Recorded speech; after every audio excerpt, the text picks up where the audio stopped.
ஒரு குருவி ஒரு மரத்துக்கிட்ட போய் கேட்குது, நான் இங்கே கூடு கட்டிக்கட்டுமான்.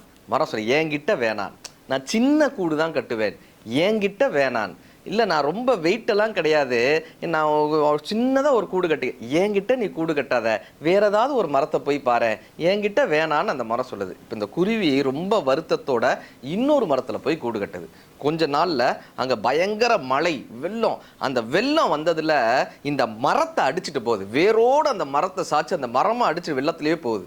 இப்போ இந்த கூட்டில் இருந்த குருவி அந்த அடித்துட்டு போகக்கூடிய மரத்தை பார்த்து சொல்லிச்சான், உனக்கு தேவை, உனக்கு தேவை, எனக்கு கூட்டுக்கு இடம் தர மாட்டேன்னு சொன்னேன்ல, உனக்கு தேவை, உனக்கு தேவைன்னு. அப்போ அந்த மரம், அடித்து சென்று கொண்டே இருக்கக்கூடிய மரம் அந்த குருவியை பார்த்துட்டு சொன்னதான், உனக்கு தெரியுமா, நீ வந்து கூடு கட்டணும்னு கேட்கும் போதே நான் வேர்களில் வலு இழந்துட்டேன், என் வேர்களில் சக்தி இல்லை, நான் உயரமாக இருந்து இந்த ஏரிக்கரையை பார்க்கும் போதே எப்படியும் வெள்ளம் வரும்னு எனக்கு தெரிஞ்சது, ஒருவேளை நான் அடித்து செல்லப்பட்டா உன் கூடும் அழிஞ்சிருமேன்னு சொல்லி தான் என்கிட்ட கூடு கட்ட வேணான்னு நான் உங்ககிட்ட தயக்கத்தோடு சொன்னேன்.